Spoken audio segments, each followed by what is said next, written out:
Alô você, profissional da área de educação. Vai começar mais uma edição do Pode Matricular. Mas antes de iniciar, já deixa o seu likezinho aqui nesse vídeo. Ele é muito importante para que esse vídeo chegue a mais e mais profissionais da área de educação, assim como você. Além disso, inscreva-se no canal, me dá essa moral, ajuda o canal a crescer e para a gente poder chegar a mais e mais profissionais da área de educação. E por último, ative o sininho, me ajude a lembrá-lo dos novos vídeos que surgirem aqui no canal. Tudo bem? Bora para o vídeo. Mais uma edição do Pode Matricular. Matricular aqui, dessa vez trazendo uma verdadeira autoridade aí na gestão esportiva, Felipe Ximenes, gestores. Eu dei uma resumida aqui no currículo desse cara, que ele é um monstro. Ele é gestor esportivo de nível executivo com larga experiência no futebol, fundador e sócio proprietário da LFX, criador e professor do curso Gestor de Futebol, os Desafios de uma Função. Felipe Ximenes aí com passagem por diversos clubes, né, do Brasil, dentre eles o meu clube de coração, o Fluminense. E a gente vai falar um pouquinho aí sobre como aliar esporte e educação. Felipe, é clichê ou dá para dizer que esporte e educação andam lado a lado? Antes de mais nada, um prazer falar com você, Rodrigo, e com todos os ouvintes e espectadores, né, do Pode Matricular. Gostei muito do nome do podcast. Eu acho que, antes de mais nada, Rodrigo, eu sou um educador físico. A minha profissão é a educação física. E, na verdade, eu não acho que seja um clichê, não. Eu penso que o esporte ele é uma ferramenta educacional antes de mais nada. Inclusive, os países que são mais desenvolvidos, eles não têm nem um Ministério do Esporte, né? Porque o esporte já está totalmente integrado ao Ministério da Educação. Eu penso que assim deveria ser no nosso país, mas, sem dúvida nenhuma, é um tema para muita conversa, para muito debate. Eu acho que a gente tem uma oportunidade excelente de conversar sobre isso. Para mim vai ser um prazer. Felipe, primeiro me conta aqui, como é que foi essa transição aí? Eu vejo que você, há um tempo atrás, estava no Santos, você ainda tem uma carreira ali de executivo dentro do futebol, mas você aí, desde um tempo para cá, virou um gestor, um professor, formando novos executivos, novos profissionais para atuarem dentro do futebol. Como é que tem sido essa transição aí, esse olhar teu aí? O que mudou do Felipe Ximenes lá, educador físico, gestor executivo, para agora um professor, um formador, um mentor de carreiras de novos líderes aí dentro do esporte? Bom, na verdade, Rodrigo, a construção de um profissional é por excelência, uma obra inacabada.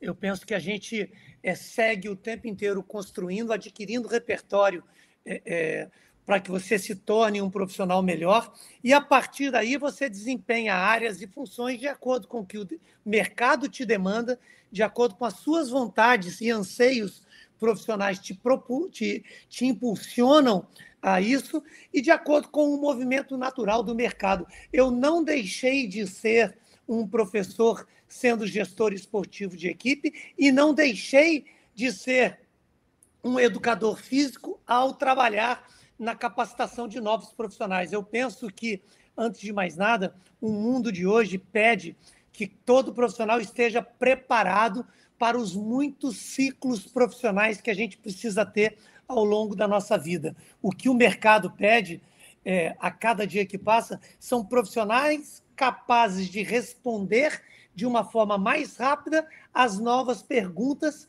que o mundo nos oferece. Eu acho que isso sempre foi uma busca constante minha.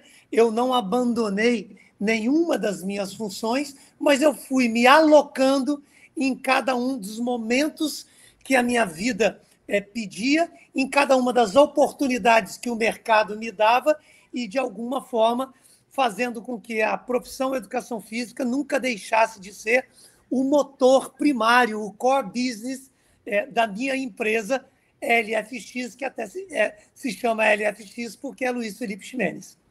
Legal.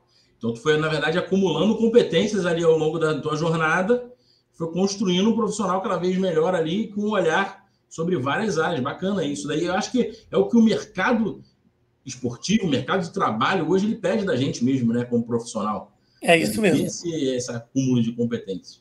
E aí, Felipe, considerando a tua experiência na gestão esportiva, de que maneira o esporte ele pode contribuir para ensinar valores, habilidades importantes para a vida, como trabalho em equipe, a questão da liderança? Como é que você vê essa questão desse elo aí de que a gestão esportiva ela pode construir aí dentro de uma escola? Olha, Rodrigo, na verdade, a resposta já está na sua própria pergunta. Né? O que acontece? O esporte, na acepção, no princípio básico, no âmago da sua existência, ele criou justamente para gerar senso de coletividade, para gerar disciplina, para gerar trabalho em equipe, para gerar respeito à regra, para gerar reação rápida a resultados adversos e as melhores reações após os resultados positivos. Eu penso, não é que o esporte deveria ser incluído na nossa grade educacional. O esporte obrigatoriamente tem de ter uma posição de destaque em qualquer processo de formação educacional do sujeito ou do indivíduo, como a gente fala dentro da nossa sociedade. O esporte coletivo, ele te dá a possibilidade de ceder a um companheiro para que, no final, todos ganhem, o que a gente chama de dividir para multiplicar. E o esporte individual, ele te dá a possibilidade de entender os limites da sua capacidade. Quando você perde no esporte individual, você tem a consciência plena de que alguém fez melhor do que você, mesmo você tendo produzido o máximo da sua capacidade. Então, a gente não pode, de forma nenhuma, abrir mão do esporte como elemento educacional, como ferramenta de inserção social e, principalmente, como uma joia fundamental da cultura de um povo. Um povo que não tem cultura não tem história. Um povo que não tem esporte não tem cultura. E aí, pensando nisso, você falou, poxa, outros países, isso já é muito dentro da escola, né? Já funciona muito claramente. E aí, no Brasil, talvez, a gente ainda esteja um pouco atrasado em relação a isso. Como é que você percebe hoje isso, essa relação entre a prática esportiva e o desenvolvimento educacional, mas dentro do nosso contexto aqui, no Brasil, isso ainda? A gente precisa retroceder um pouco. Eu sempre digo, não tem jeito de você construir um futuro se você não entender o seu passado. Então, é fundamental que eu comente aqui com todos os nossos ouvintes e espectadores a base do esporte brasileiro, os pilares nos quais o esporte brasileiro se sustentou. Né? Existem três bases, três pilares muito sólidos para que o esporte possa estar ancorado dentro de um país. O primeiro deles, o profissionalismo, ou seja, as ligas. O segundo dele, as políticas de Estado, não políticas de governo. E o terceiro deles, a educação. Não é questão de felizmente ou infelizmente, mas o fato é que o esporte brasileiro ele não cresceu ancorado no pilar profissionalismo, ele não cresceu ancorado no pilar política de Estado e não cresceu ancorado no pilar educação. O esporte brasileiro ele cresceu dentro dos clubes sociais, que acabaram se organizando em federações e, posteriormente, em confederações. Com isso, o desporto educacional, o desporto de participação e o desporto de rendimento são três situações absolutamente estanques que não estão ancoradas em nenhum desses pilares. Essa talvez seja a maior dificuldade para que a gente realmente coloque o esporte ou o desporto, em termos de matéria educacional, dentro da nossa grade curricular. A gente não enxerga o esporte como um caminho valioso e poderoso, como ele é em determinados países e como ele poderia ser aqui no Brasil. Então, a gente precisa, antes de mais nada, realmente ou pensarmos numa política de Estado, não de governo.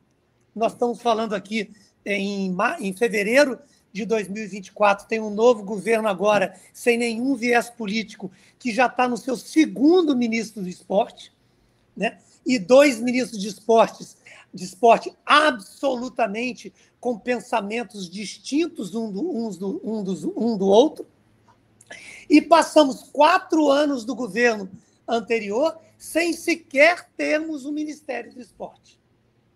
Então, todas essas são questões que nós precisamos mergulhar no âmago delas, para tentarmos, ao descobrir as causas, tentarmos fundamentar o esporte em pilares mais sustentáveis para que a gente possa crescer da maneira como a gente pode e deseja. Eu aqui com uma visão dentro das escolas que eu tenho visto aí desde 2013, Felipe, eu vejo assim, as escolas elas se dividem em escolas que acreditam muito no potencial do esporte e percebem o quanto isso pode agregar, principalmente para os alunos aí que buscam a performance, como o esporte como válvula de escape. O esporte também vem com uma formação profissional de times, mas pensando em trabalho em equipe, em fortalecer ali a questão da liderança e a interação dos alunos em competições. Mas eu vejo muito a escola, assim, também o esporte, né, como uma ferramenta para reduzir a evasão escolar. Porque, às vezes, os alunos carecem de coisas que criem conexão com eles, e eu acho que o esporte é algo que conecta muito e ajuda o aluno a ter uma visão assim abrangente da educação também por meio do esporte. E aí eu queria te perguntar, você acredita que a prática esportiva ela pode ser uma ferramenta eficaz também no combate da evasão escolar? O limite de crescimento do esporte, do alcance do esporte, é quase infinito. Sem dúvida nenhuma, você citou aí de escolas que investem em esporte, escolas que não investem no esporte. Você vê que a gente segue, devido a todas as questões que eu falei há pouco tempo atrás, dependendo de iniciativas pontuais de pessoas que acreditam no esporte, justamente pelo fato de nós não termos isso como uma diretriz educacional da formação do nosso indivíduo. E isso faz com que a gente dependa de iniciativas pontuais de instituições ou de pessoas para que a gente realmente possa investir no esporte. Eu não tenho a menor dúvida que o esporte é uma ferramenta poderosíssima de retenção escolar, poderosíssima de diminuição da evasão escolar, mas para isso nós precisamos encará-lo da maneira séria e profunda como o esporte deve ser encarado. E eu não estou falando aqui simplesmente do esporte competitivo, não. Eu estou falando do esporte escolar mesmo, né? Eu tive a oportunidade agora em janeiro de fazer uma palestra para o corpo docente do Colégio Marista de São Paulo. Eu falei para 80 educadores físicos e lá nós temos as Olimpíadas Maristas que movimentam coisa de mais de 5.000 atletas somente dentro da rede marista, ou seja, é uma estrutura organizacional própria do Colégio Marista, que acredita no esporte e tem mostrado que todos os alunos que conseguem fazer uma cadeia de formação esportiva paralela à cadeia da sua formação educacional e escolar têm melhores rendimentos, inclusive nas aprovações de Enem, SISU e todos os mecanismos avaliadores da nossa educação formal. Pensando nessa linha, Felipe, eu acho que a gente pode considerar também o esporte como um meio para promover inclusão e igualdade de oportunidades na educação.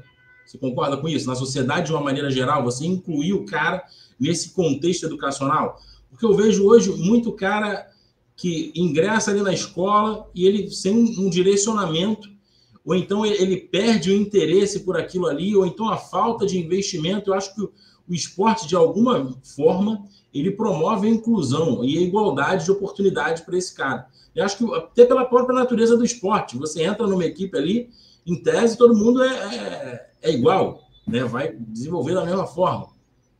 Olha só, Rodrigo, eu tenho 38 anos de vida absolutamente dedicadas profissionalmente ao esporte. Porém, o meu convívio com o esporte praticamente coincidiu com a minha chegada no mundo.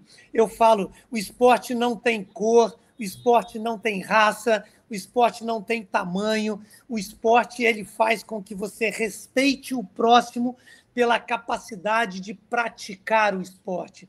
Eu cresci jogando futebol nas ruas da minha cidade natal, que é Três Corações, no sul de Minas, onde jogava o baixo, o gordo, o alto, o magro, simplesmente porque a gente precisava de todo mundo para montarmos uma equipe. O esporte é uma ferramenta antirracista absurdamente poderosa. O esporte não olha para a cor do seu companheiro ou do seu adversário. Quem traz o racismo para dentro do esporte pode ter certeza que é a sociedade de fora para dentro e nunca de dentro para fora. Então, eu acredito e preconizo isso ao longo da minha vida, que qualquer sociedade que utilizar o esporte como ferramenta de inclusão social, como ferramenta de combate a qualquer tipo de discriminação, como ferramenta de conscientização coletiva, certamente vai obter excelentes resultados, Rodrigo.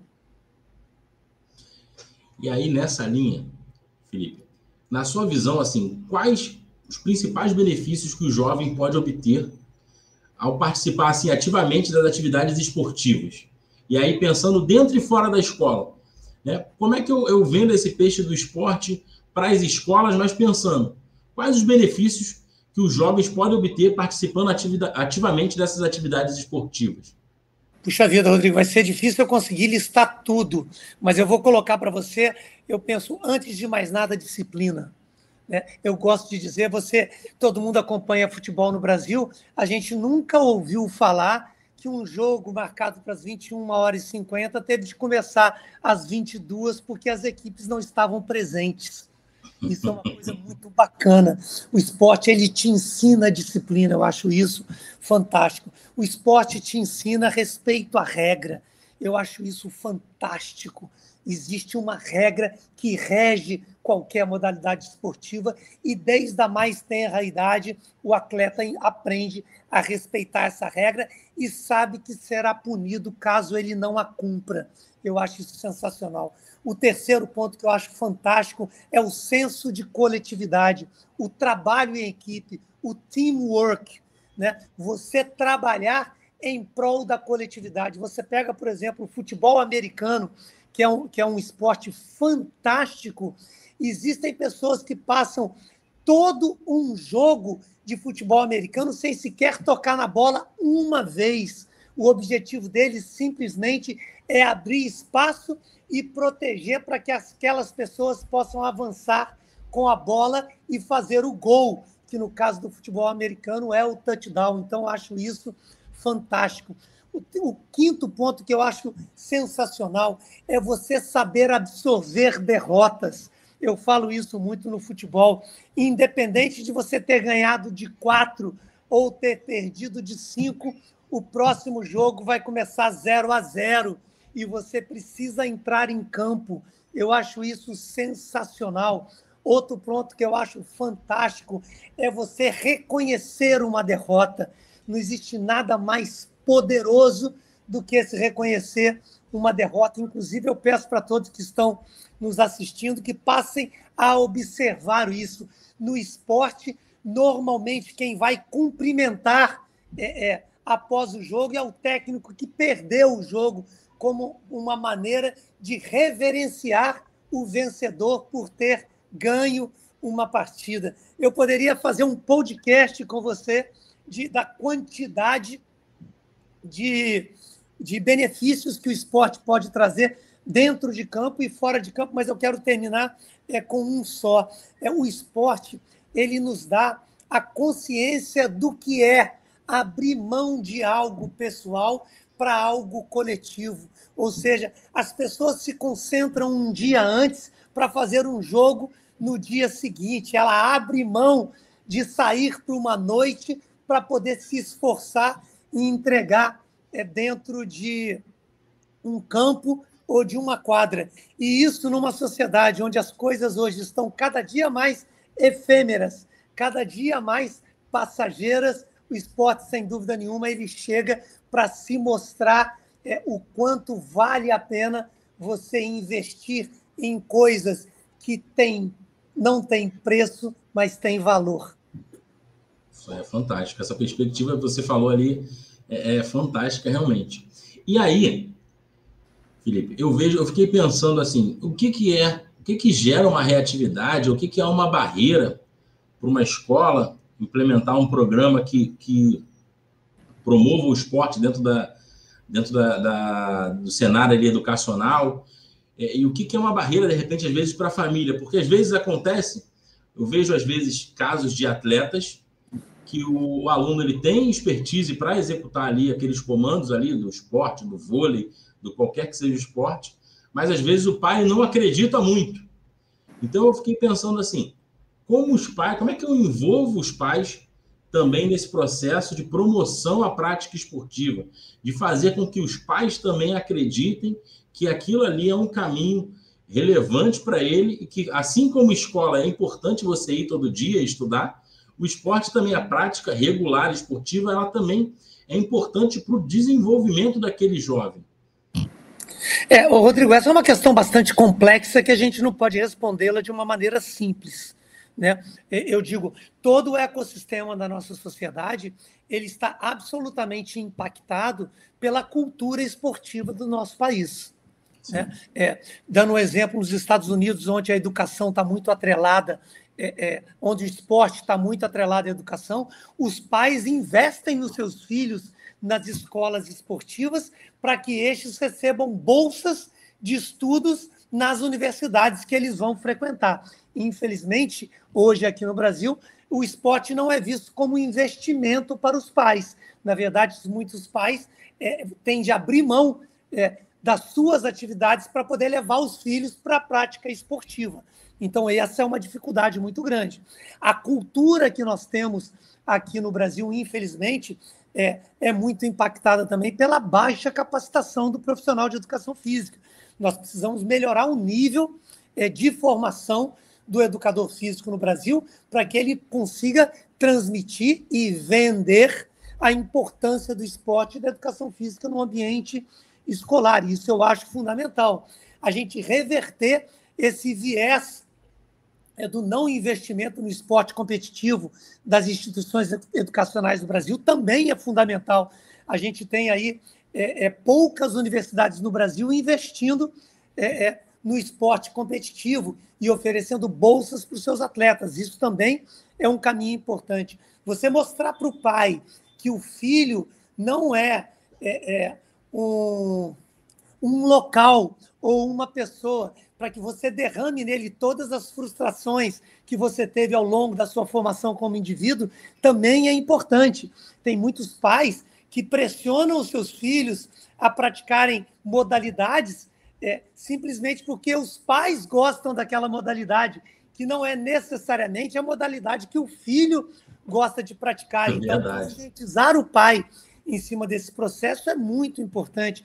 A gente abrir mais espaços para a prática esportiva, isso também é fundamental para isso. A gente mostrar e valorizar que a prática esportiva não exclui a formação educacional do indivíduo, também é importante para que o pai entenda isso. E, na verdade, ela não só não exclui, como, pelo contrário, ela é um facilitador, ela é um acelerador para que o jovem possa, de alguma forma, abrir a sua mente para outras atividades que não sejam somente aquelas que tomam um esforço mental muito grande. Eu, por exemplo, sou pai de uma adolescente de 13 para 14 anos e faço questão de colocar a prática esportiva como uma atividade tão rotineira quanto a sua ida diária na escola do ensino formal. Eu acho que isso é importante e é uma questão que a gente cada vez mais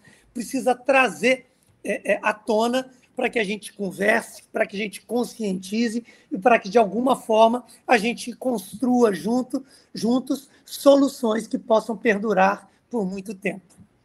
Você falou uma coisa ali que eu fiquei refletindo agora. Eu sou esse pai que colocou o filho para fazer o esporte que ama. E, rapaz, vou te falar, eu sempre gostei muito de futebol. Nunca lidei muito bem com a bola ali, não. Mas eu sempre gostei muito de assistir os jogos do Fluminense. E aí eu lembro, por ser tricolor, eu fui até na escola onde ele estudava, na época, quando ele ingressou lá no futebol. Foi numa escolinha do Fluminense. E aí ele falou, poxa, papai, não quero, não gosto e tal. E aí eu falei, caramba, não quero forçar a barra numa coisa que ele não goste, mas, de alguma forma, eu entendo que o esporte é bacana para ele. Se ele me apontar um outro caminho, eu vou seguir. Se não, ele vai caminhando por aqui para ver que a gente consegue desenvolver. E, assim, é incrível o meu filho, como eu vejo ele, que ele se desenvolveu em termos de interagir com os colegas, em termos de não ser aquele garoto que vai sofrer pra caramba quando cai, se machuca, de ter ali a galera, pô, levanta aí, Bernardo, tá tudo bem já, vambora jogar e tal. Ele se desenvolveu muito, principalmente em relação a relacionamento com os colegas. E, assim, hoje ele ama futebol, né? Nos primeiros meses eu fiquei bem ressabiado, eu falei, caramba, será que ele não vai gostar de futebol igual o pai? Mas, assim, hoje ele ama jogar futebol, ele pratica outros esportes, mas ele gosta muito de jogar futebol, de estar com os colegas, daquela interação. Ele gosta da cobrança, de ter que fazer um gol, de ter que... Isso, assim, ajudou muito ele. A prática esportiva ajudou muito no desenvolvimento dele. E aí, eu fiquei pensando nessa ponte com as escolas. Porque a gente vê, às vezes, muito a escola pensando como é que eu invisto e crio um programa que vai fazer essa ponte do esporte com a educação. E aí a primeira coisa que a escola pensa é: vou montar times e criar uma competição. E aí eu fiquei pensando, caramba, será que é só isso? Será que se a escola monta um time e começa a colocar em competição, ela vai começar a vincular a ter ou não uma equipe esportiva, ter ou não atletas ali disputando, a levantar taça. Eu só vou ter se ele for campeão. Eu acho que não é por aí. E eu fiquei pensando, como eu avalio o sucesso de um programa que integra o esporte com a educação? Que indicadores eu vou criar e como você vê ali, como um profissional ali do esporte, que eu posso conduzir isso? Como eu avalio o sucesso desse programa? Então, na verdade, para a gente avaliar sucesso, a gente precisa definir o que é sucesso, que é um desafio tremendo, né? Eu gosto de definir sucesso como a capacidade de estar de pé sempre após uma queda. Então, eu acho isso é uma coisa que eu sempre trouxe para a minha vida. Tem uma frase do Bernardinho que eu gosto muito, que o Bernardinho gosta de falar: a vontade de se preparar precisa ser maior do que a vontade de ganhar. Eu penso que, antes de mais nada, a escola ela precisa incutir, desenvolver e persuadir o seu aluno a gostar de praticar o esporte, a gostar de se preparar para a prática esportiva. Ao gostar de se preparar para a prática esportiva, naturalmente, o desejo de competir ele vai nascer naturalmente na pessoa, no indivíduo, no estudante. Então, quando você começa a desenvolver nas pessoas, nos seus alunos, a vontade de treinar, a vontade de se preparar, você começa a estabelecer parâmetros de avaliação de performance, você naturalmente vai desaguar nas competições. Eu falo, a competição pode ser um bom ponto de partida? Pode sim, mas eu prefiro muito mais que a competição ela seja uma necessidade e uma consequência de um trabalho esportivo interno desenvolvido dentro da escola, do que vamos nos inscrever para uma competição e aí vamos preparar um time para jogar. Porque daí você não pode dissociar a frustração que tem quando você tem uma performance ruim. Eu gosto muito mais de você preparar professores, montar times que gostem de treinar alunos, que gostem de formar equipes. A partir daí, o desejo, a vontade de competir, você pode ter certeza, ele vai nascer naturalmente das próprias equipes. E, a partir daí, você vai descobrir que a medida para o sucesso não vai ser ganhar ou perder, mas sim formar indivíduos que estão atrás de cada um dos atletas que eles acabaram preparando com o seu trabalho. Esse ponto que você falou da frustração, e aí me fez o link, engraçado.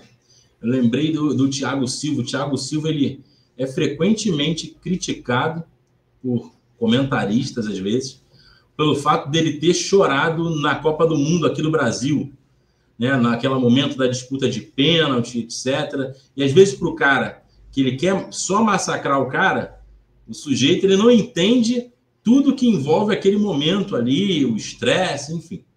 E aí eu comecei a pensar num link assim, desse cenário de avanço tecnológico, que às vezes o aluno está muito mais próximo dos meios tecnológicos do que de uma bola, de uma rede de vôlei. Como é que você vê o papel do esporte na formação de habilidades socioemocionais, que são essenciais para o sucesso, tanto na vida acadêmica, mas também na carreira profissional, né? São as chamadas soft skills, né? Exatamente. Assim, antes de mais nada, a gente não pode, em momento algum, descartar a beleza da emoção do esporte. Um esporte sem emoção, talvez eu acho que ele até não existisse. A gente não pode descartar a natureza latina do nosso povo, né? Um povo sanguíneo, um povo que responde.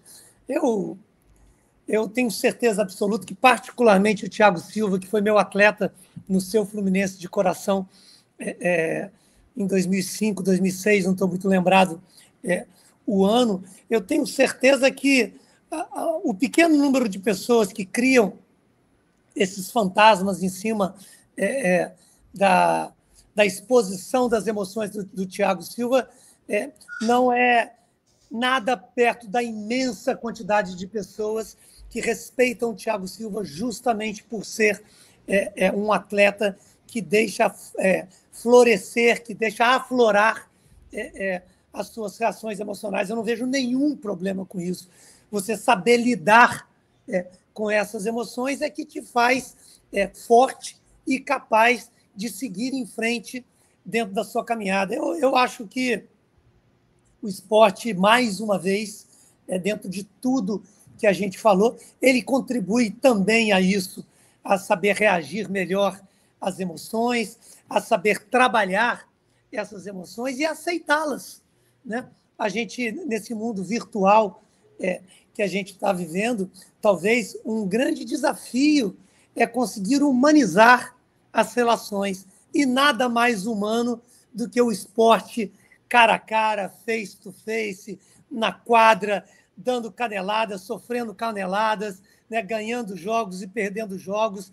Eu acho que quanto mais as escolas entenderem e investirem nesse processo, certamente a gente vai ver que o esporte será um elemento fundamental para o ciclo virtuoso que precisamos propiciar aos nossos jovens na sua formação dentro do ensino formal. Eu sou fãzaço do Thiago Silva, por ele ser tricolor, principalmente, e sofri com ele aquele dia, imagino ali, pressão enorme ali, mas eu costumo dizer que chega a ser covarde quando eu vejo um cara dizendo, poxa, mas olha só que desequilíbrio emocional do atleta ali, justamente de um cara, né, que passou o que passou, e eu acho que muito da força mental que ele tem, o Thiago Silva, pensando nele especificamente, é muito por conta do esporte, do que o esporte deu a ele.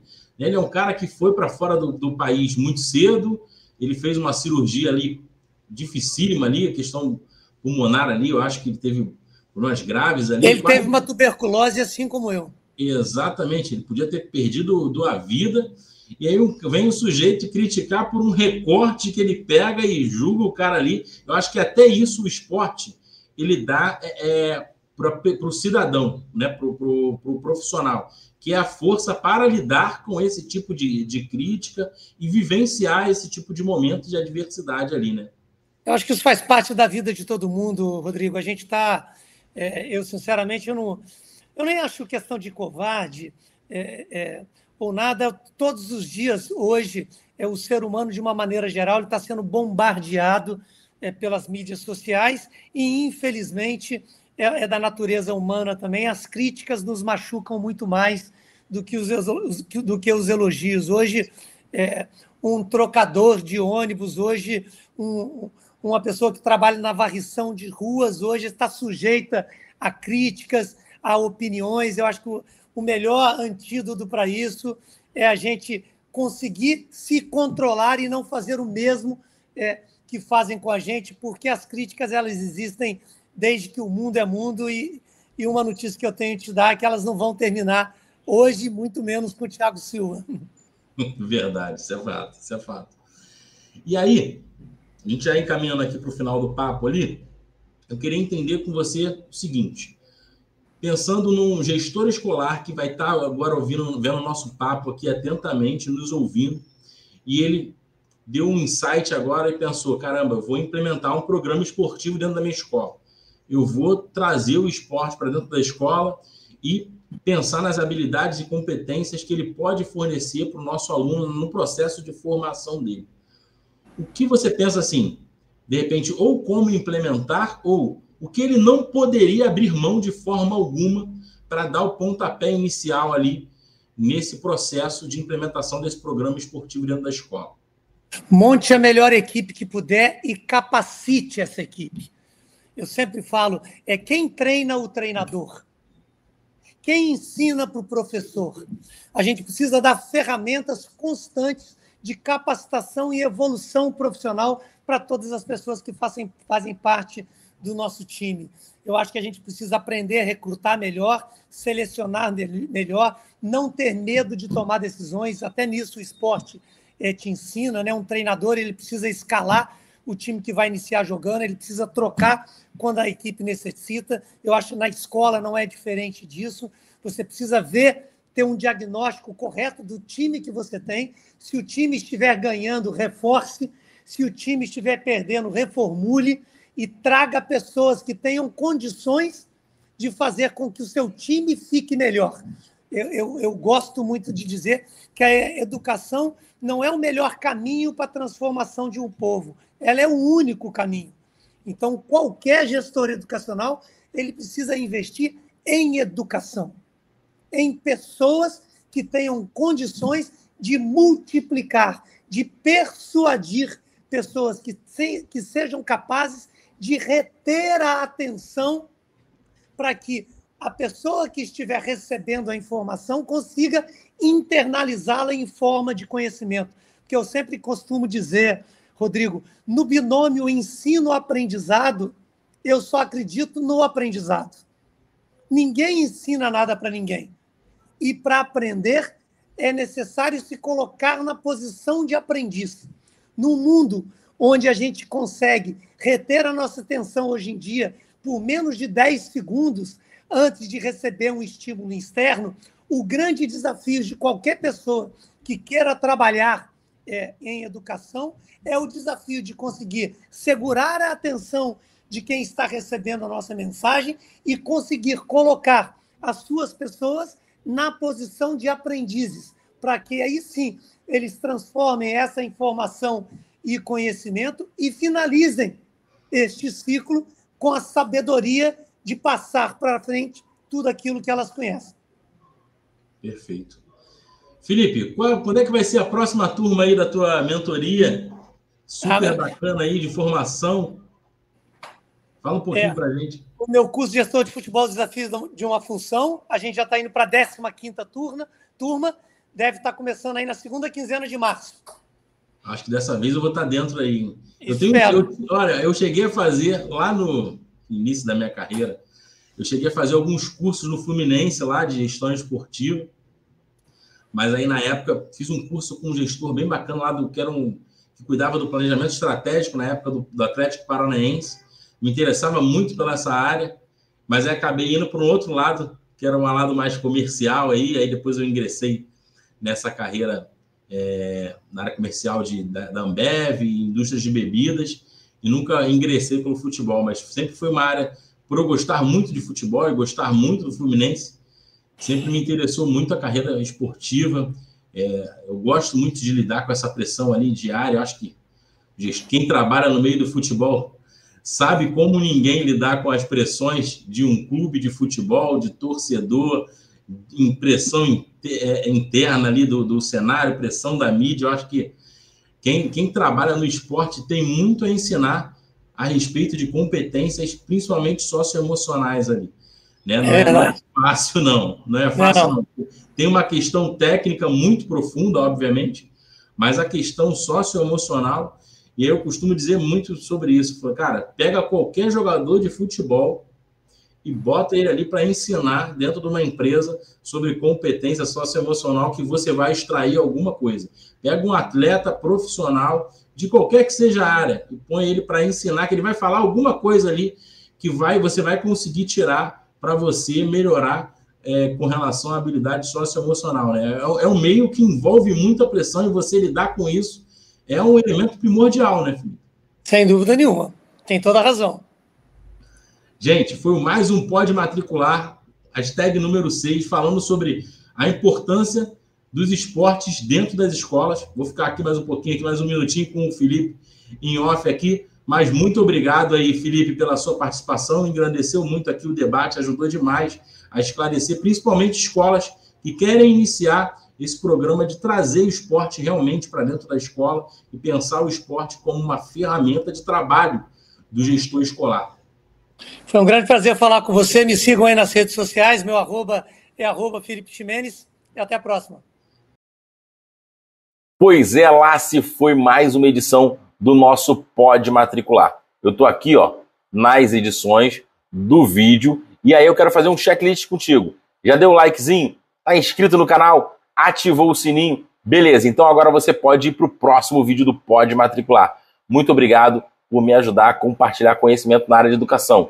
Não esqueça, manda o link desse vídeo para algum colega seu da área de educação. Vamos crescer juntos. Até o próximo vídeo.